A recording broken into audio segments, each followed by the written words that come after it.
Topic is the proposed elimination of the Upward Bound program as well as the Educational Talent Search program. And we're talking to Ms. Mary Love and Ms. Victoria Hayes.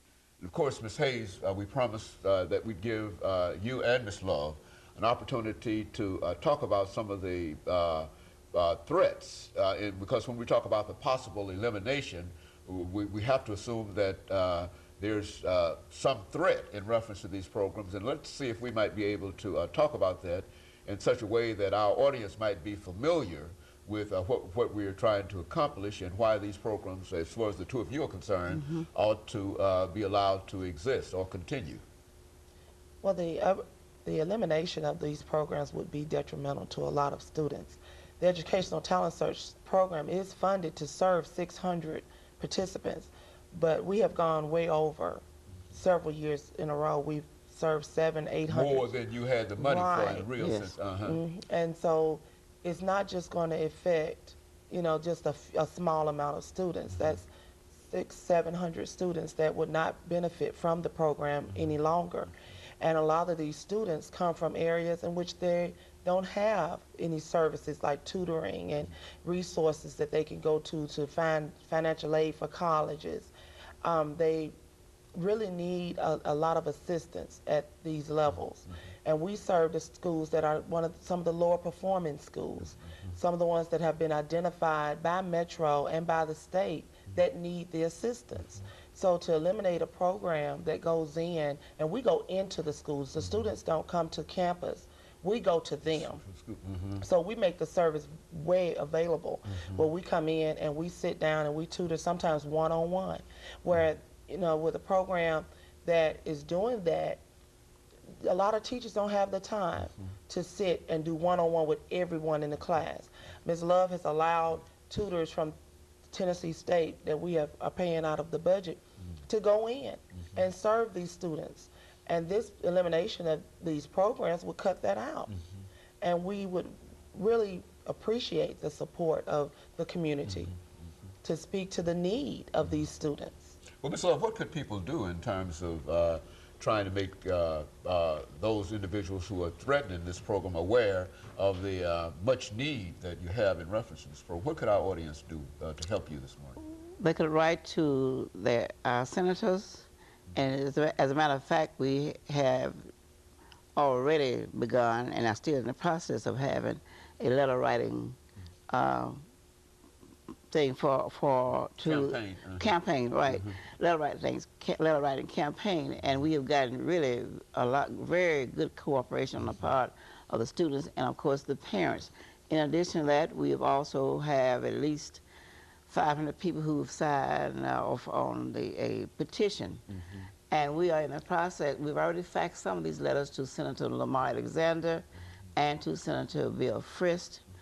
And we're in the process now of packaging these letters and sending them to our senators by way of FedEx. And we hope that this outpouring of support will get their attention and let them know that we really are in need of these programs. We've also asked people on TSU's campus, I've emailed them to ask them to write letters, email letters to them, because we know if they send it through the mail, it's going to take much longer. Either email them or else fax the letters, and of course that means that they should get the material much sooner. We've also met with Congressman Cooper, and he has indicated to us that he will certainly vote against the proposed budget to eliminate these programs, and he will vote to ask that these funds be restored to the Upward Bound program and to Educational Talent Search. So we know we have his support, and we are now trying to get the attention of Senator Alexander and Senator Frist to ask them to do what they can do. We've also gone to IMF, and we've asked the ministers there if they would write letters of support also. And we've contacted other agencies, and we have gone on to ask for appointments with Senator Frist and Senator Alexander when they come to Nashville, and hopefully we'll be able to tell them what our needs are, and maybe they'll change their mind and make sure that they vote to have those funds restored to the budget. And of course, for the year 2006, when we looked at the proposed budget, there was no money placed there for upper bound and none for the educational talent search program. Now, this really, Ms. Hayes, leaves a big gap in terms of just the service that the government has provided in this particular. Now, I understand that the No Child Left Behind program is supposed to pick up the slack. And how do they anticipate doing this? Well, right now, only thing we have heard about is the high school initiative. And that is just to make sure that all children at all levels can read and have an understanding. But as far as how they're going to implement it, we haven't been able to find anything about any statistical data, anything that shows how they're actually going to perform these particular things.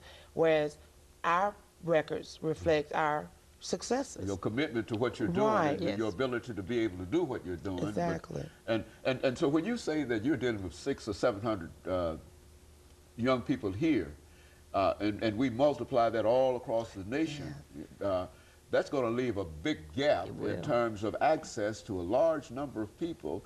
Do you think that this new initiative will be able to cover that gap, or what's going to happen to these young people then? I think they may fall through the cracks. And that was one of the reasons why these programs were actually implemented, because a lot of these students were falling through the cracks. They were, missing the mark because they didn't have the resources. You might have fallen into the crack in terms of, really, not to be personal, but in terms of your own experiences and coming out of Pearl and then going to Tennessee State University under this program, et cetera. You might not have been as successful as you are now, had not there. And so, and I would imagine, Ms. Love, we can take her experiences, and you know of young people who've been through the program and who have gone out to be very, very successful and contact you, and we can take that and multiply that. And so that's a track record that you think that you have, that you don't believe that can be eliminated, and something else that will be put in its place. That neither of the two of you know that much about anyway. Is that what we're saying? Well, now, who knows something about what will be done in reference to this? I mean, is there some source of information that will come down in reference to when Upward Bound is not funded, or educational talent search is not funded, we're going to do this or we're going to do that? I mean, is there any kind of plan laid out in reference to that? I have not seen anything in writing yet. We are looking to see if there will be anything placed on the web that will indicate to us what this high school initiative program really involves and how they go to reach the masses. We don't really And you mean we've reached a point now where we're talking about eliminating two very, very effective programs, not only at Tennessee State University, but where all across the nation. Because and we're at the point of eliminating these programs with proven track records, programs that have been, in many instances, I would imagine, underfunded. And you've even used those underfunded situations in order to bring in more people into the program. And we're going to eliminate that program, we're saying, and we're going to put in place what? The high school initiative. The high school initiative. Whatever that is. Okay, and so I guess, well, we've got about a minute and a half, Ms. Love, for you and Ms. Hayes, if you've got a final comment before we end the show for today. Okay. Well, I think there's some feeling that these programs were not reaching all the students who actually need the service. Of course, we've always looked at those high school students, as Ms. Hayes has mentioned, who were not performing at the level they should, or who were not passing the gateway test, or who are performing on the TCAP and those kinds of things. So we have gone in, as you mentioned earlier, and we've actually worked. We go to these schools twice a week, and we normally serve those middle schools that feed to the high schools that we're working with. And of course, our focus is on Pearl Cone High School, Stratford, Maplewood, Whites Creek. And we provide services also for those middle schools that feed to Maplewood. That's Jerry Baxter and Great Mar. And of course, Bass feeds to Pearl Cone. So as she mentioned earlier, we started with those kids in the 5th grade, and we follow them from that on through high school. As a matter of fact, the counselor at the middle school also serves a high school that these middle schools feed to. Very good. So when the kids get to high school, they'll see the same familiar face, and we can provide those services. And so you've got a network. As we end the show for today, we've got about 10 or 15 seconds Okay. ago, but you've got a network already in place, Yes. already doing great things, Yes. and already reaching a large number of individuals. Yes. And now that is, there's a proposal to eliminate that. Eliminate it. And of course, I think the only thing we can say is that our audience is certainly aware of some of the situations, and we'll be again encourage them to tune in again next week for another informative edition of Comments. Thank you and good morning.